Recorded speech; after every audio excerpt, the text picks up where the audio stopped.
a complete washout this weekend, but we will have some higher chances of rain and storms, especially as we get towards Sunday and Monday. I'll break down all the details coming up. Right now on News Channel 6 at 7, Memorial Day is here. How you can stay safe on the water this weekend. And South Carolina's education system is making sure kids are ready to enter the workforce after graduation. We'll tell you how as your News at 7 starts now. Live from Television Park, this is WJBF News Channel 6 at 7. Good evening, everyone. I'm Dee Griffin. Thanks so much for joining us. This just in. Tayshawn Goodwin is wanted for the murder that occurred on Lumpkin Road on Wednesday. Goodwin is considered armed and dangerous. If you have any information, contact the Richmond County Sheriff's Office at 706-821-1029. He is wanted for the murder that happened at MacArthur Park on Lumpkin Road that killed one man and injured another person. Well, coverage you can count on continues as Memorial Day is one of the busiest travel weekends of the year, and people are already getting on the road. Now, according to AAA, gas prices are almost 50 cents lower than they were this time last year, and drivers are seeing those impacts on the roads. Around 45 million people will be traveling, including Augusta resident Brian Stewart. He travels for every holiday and says Memorial Day is no different. I'm going up to Columbia to see some friends and some family and sightsee and see the state capitol and see the downtown. The downtown's got a lot of good stuff, and I like to travel to different communities. Staying in town, you can check WJBF.com for a calendar of community events happening this weekend. Memorial Day weekend also marks the start of boating season, meaning a lot of people will be on the water for the next few months. Graham Lee spoke with Georgia Department of Natural Services or Resources about how you can stay safe on the water. Scott Keel spent most of his Friday morning out on the lake fishing. He knows the water, but he also knows things can happen if you aren't careful.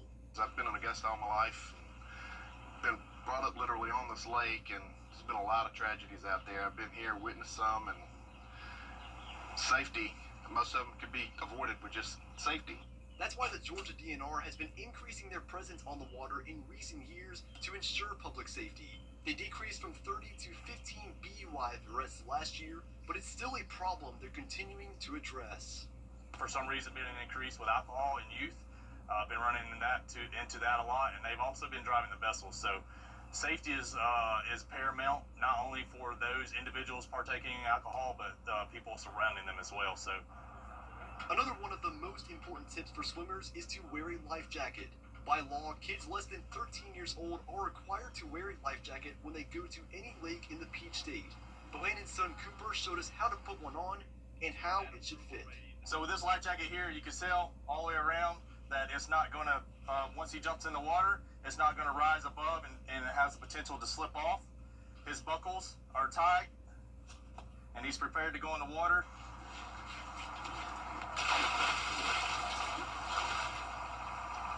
Give it a thumbs up. Now, Coop, tell me, how does that life jacket feel? Feels good and safe.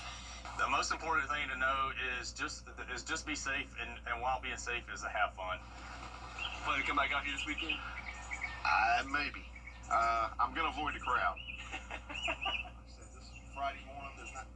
And good job there. Now, with temperatures on the rise, DNR also encourages you to stay hydrated this weekend. If you do plan to drink while you're on the water, you need to make sure another person on board is sober and properly licensed. Well, speaking of being out on the water, it might be a good weekend just to go and have a good time. And it's now time for us to have a first look at our forecast with Chief Meteorologist Jenna Petracci. And it's definitely a good night for baseball. It is, Dee. It's going to be completely dry tonight and throughout the majority of our Saturday. So here's a live look in on our Terry Lambert Hyundai Skyview Cam at SRP Park. The first pitch is starting in just a couple minutes, so the game will be nice and warm, but not too hot. That's the key. Relative humidity is low today, and temperatures are back to near average. So let's take a look at our forecast for the game. 83 degrees around the time the game starts, and then going going down to the upper 70s by 8 p.m. We'll fall into the mid 70s by 9 p.m. under mostly clear skies as the Augusta Green Jackets take on the Charleston River Dogs again. We had a low right at average at 62 this morning, a high of 85, putting us 3 degrees below average. And right now, Augusta's at 84 degrees, 82 in Allendale, 79 in McCormick, Sylvania a bit warmer, 86, Aiken near 82, 80 in Crawfordville and Edgefield. Our dew points are pretty low in the 50s in some spots, so definitely some pretty dry air for the month of May.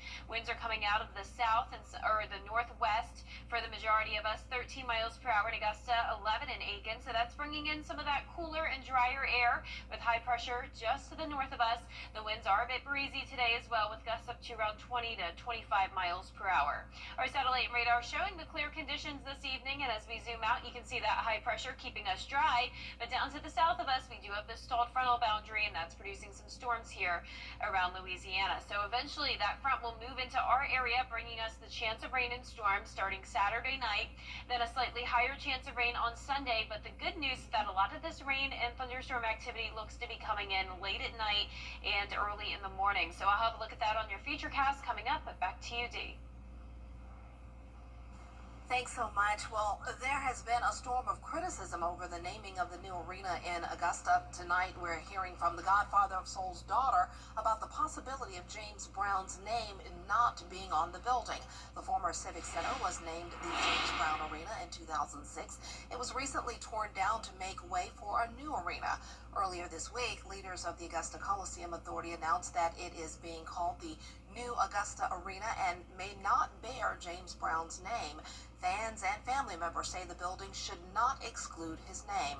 In a statement, James Brown's daughter, Deanna Brown Thomas, says, quote, "The naming of the James Brown Arena was a proud and historic moment not only for our family, but for the entire Augusta community.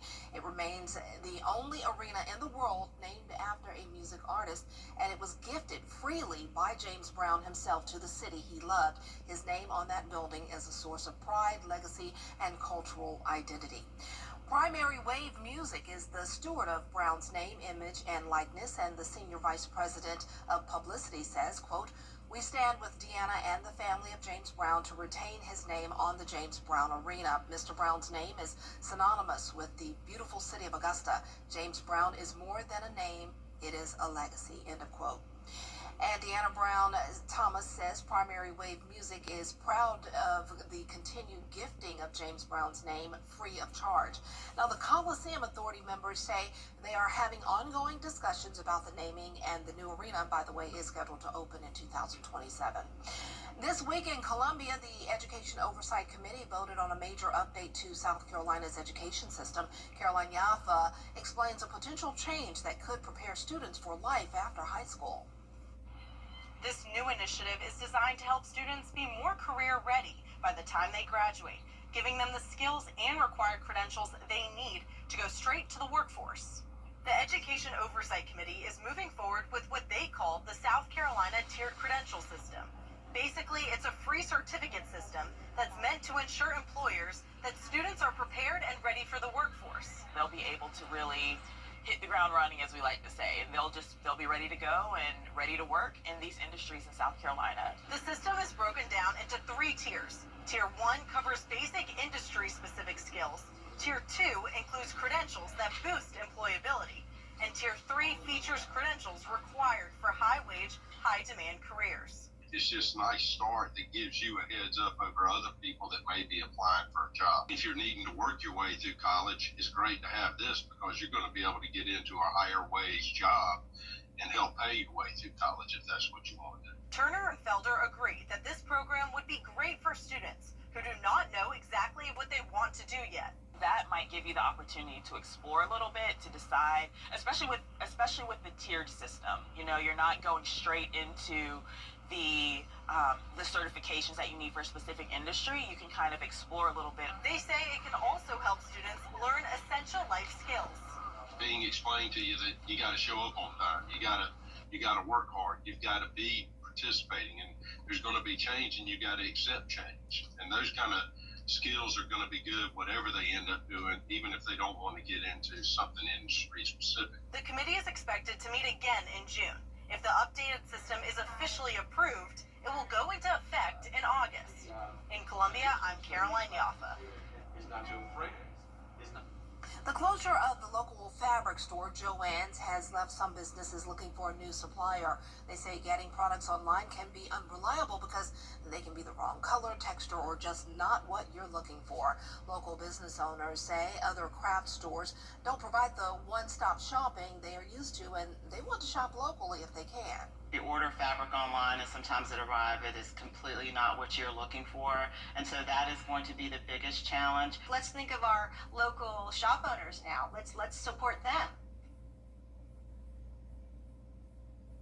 Owners at Three Crows Fiber, a local yarn store, are sad to see Joann's go, but they're working to fill those big shoes by starting to carry more types of yarn to fill in the gaps for people who bought from Joann's. Well, coming up, President Trump is calling on Apple to begin manufacturing phones in the U.S. We'll have the details after the break. It's Friday, Georgia. We're about to be under an unsettled weather pattern, so what does this mean for your holiday weekend? I will time out all the rain as we return right after this break. You were just doing your job when an accident took away everything. Your pay may have stopped, but your bills haven't. Everyone else is demanding their money, so why shouldn't you? Call me today and get the benefits you're entitled to as quickly as possible. Now, your most accurate forecast with WJBF Live 5/6. Welcome back and happy Friday. We had beautiful sunshine today, and you can see that now on our Terry Lambert Hyundai Skyview Cam at Washington Road. It's dry and warm out there. We're sitting at 84 degrees. Feeling like 82. Hey, we'll take that for late May. We do have lower humidity today at only 38%. Dew points are in the 50s, so that's why we aren't dealing with a high heat index like we had earlier this week and last week. So this time last week, we had some pretty extreme heat with highs up to around 94 degrees. Now our highs are around 84, and some places are only down into the upper 70s now, such as Washington and Crawfordville. Saluda, you're at 79. It was a bit warmer down to the south today, where they had a stray shower come through around Screven County, but most of us were bone dry with just a few passing clouds. High pressure is our dominant feature here that's keeping us dry over the next 24 hours or so, but we do have this stationary front to the south. This will be our weather maker as we head into the holiday weekend. So here's a look at our Saturday. It will not be a complete washout. Still a lot of opportunity for outdoor plans. In fact, we'll be starting out mostly sunny, and this will feel pretty refreshing. Starting out our morning in the upper 50s, that combined with dry air makes for a pretty nice start to Memorial Day weekend. Then we'll climb into those middle 80s with more clouds, and then the chance of rain comes into the picture Saturday night. A lot of it will be coming in overnight into early Sunday morning, and then we'll have another pretty good chance of rain on Monday. Now, Saturday night is when we'll see a marginal risk of severe weather for hail and damaging wind gusts. That transitions over to a marginal across the entire CSRA. For Sunday, same threats here, hail and damaging wind. So I'm not expecting a tornado threat this weekend, but just with any summer-like setup, some of these storms could produce the strong winds and the small hail. So let's start our Futurecast Saturday at 10 p.m. Up to this point, it should be dry, but I do want to point out the possibility that maybe this could end up moving in a little bit ahead of schedule. So rain and storms possible, I'd say starting as early as around 8 p.m. Then as we go into the overnight hours, widespread rain and some storms. So a wet start to our Sunday morning if you're out and about early, but notice at 7 a.m. just some isolated light showers, not looking bad at all. So let's walk you through Sunday now. Same thing as Saturday. We're really not seeing a whole lot of rain here. It's really good news that a lot of this is coming in late at night. So there's Sunday at 8 p.m. Around the same time frame, we'll have another wave of rain coming in, and that continues into Monday. So the reason why is because we have this stalled front lingering in the area over the next few days. That transitions over to a warm front on Tuesday, putting us in the wedge setup. So high pressure is driving in a northeast wind. The warm front brings the clouds and the rain, and that makes for a very wet setup on Tuesday. 80% chance there. High rain chances continue all week long, though, as we'll have a series of fronts coming in. And by the time it's all said and done, we could be talking 1.5 to 3 inches of rain over the next 7 days. In places that do get storms, we'll see more rain than that. Our 10-day forecast is showing those rain chances starting tomorrow night, continuing all the way through next weekend. The good news is that with all the clouds and the rain chances, temperatures will be a bit cooler. Highs in the low to mid 80s, lows going back into the 60s after tomorrow morning. And we'll be right back. If one of these bad boys crashes into you, their insurance company is going to try to settle with you quickly, but for a lot less. I'm attorney Ken Nugent, and this is my outstanding team. Hi. We're known for moving pretty quickly ourselves. Getting your money fast is crucial for your recovery, so we go for the maximum settlement possible. Faster. How fast, you ask? One call, that's all. Watch it go! CallKen.com. It's payback time. The summer starts here. And Kelly, where do your best mornings start? What do you think? The best morning starts with Kelly and Mark. You're like apple pie in America. Weekday mornings at 9 on News Channel 6. Chief meteorologist Jennifer Trotcher with weather coverage so you can count on it. Weather headlines on News Channel 6, brought to you by Hickson Roofing. Children First on News Channel 6 is sponsored by Bridgestone. We are just days away from the 109th running of the Indianapolis 500. 33 drivers will go 500 miles around the iconic oval in Speedway, Indiana. And Charles Benberry joins us live from the track with a preview. Big weekend ahead, Charles. Hey, D, well, get this. The Indianapolis 500 is the biggest single sporting event in the entire world. It's a big deal for the town of Speedway, the state of Indiana, the drivers and their teams, but also the race fans who show up every single year cheering on their favorite driver to win that iconic Indianapolis 500 race. Now, this year is a sold-out crowd. 350,000 race fans are going to be here on Sunday watching 33 drivers go more than 200 miles per hour for 200 laps. This is only the second grandstand sellout in the race's history. The other happened for the milestone 100th running back in 2016. On race day, the small town of Speedway becomes the second largest city in Indiana, and even though the drivers will be focused on the task ahead, they say they'll be able to feel the energy from the crowd.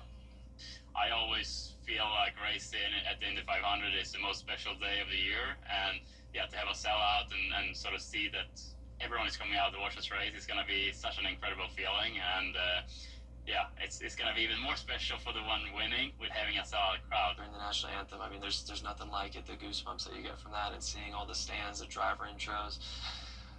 Walking through Gasoline Alley, I can't wait. Well, the green flag waves on the 109th Indianapolis 500 on Sunday at 12:45. One driver will be etching their name inside of the history books and can be called a 500 champion. That's a title only 75 people can actually claim. At Indianapolis. All right, thanks so much. Well, Saturday will be all about the Xfinity Series. Practice and qualifying to start the day with the race taking place at 4:30. Cup Series practice and qualifying will break things up at 1:30. Then Sunday, the main event on prime time, starting at 6 p.m. Eastern. That will be a race where horsepower and preservation will play a major factor. The race will start during the day and then go into the night, taking a toll on the drivers and their cars, but it's something they know to prepare for. 600 miles is no joke, and it is very difficult to stay focused and make sure that, you know, your body's in good condition to be able to compete at the end of that race. Yeah, I love it, man. I love the challenge of that race. It's been a really good race to us typically through the years, and I like that it changes so much from day to night that we have to keep on top of that. You know, one of those races that you want to end your career and say you've won, right? And you know, thankful to have another opportunity at it, and look forward to going out there and trying to make the most of it. A live coverage of the Coke 600 begins tomorrow at 4 p.m. on the CW6. We'll be right back. We're putting our foot down to keep our feet up. The CSRA's favorite news app is now even better. Download the News Channel 6 mobile app, powered by the Eichholz Law Firm. We're putting our foot down to keep our feet up, like way up, with Lazy Boy. We worked overtime. Now it's TV time. It's the Lazy Boy Memorial Day sale. Amazing savings store-wide. Lazy Boy. Long live the lazy. A new kind of competition is becoming popular in South Korea, and it's one we can all get behind. It's called a Space Out competition, and all you have to do is absolutely nothing. Participants gather in a public space for 90 minutes, and they can move around and change positions, but if they fall asleep, play music, talk, or laugh, they're disqualified. What, you can't fall asleep? Boo. The person whose heart rate shows the steadiest downward trend is crowned the winner. I don't want to fall asleep. That's no fun just to sit there. No. I can't nap. No, boo. That's a no for me. Nothing Yeah. worse than doing nothing. I want to in do my that sound in the pool, the sound thingy, and they do the sound and you're floating on the water. I don't know The what sound you're bath. I think it's called a sound bath. It's here in Augusta. I Really? wanna do that. I'm gonna Yeah. have to look into But that. you can go to sleep in that one. I like that. That's our time for now. Thanks so much for joining us.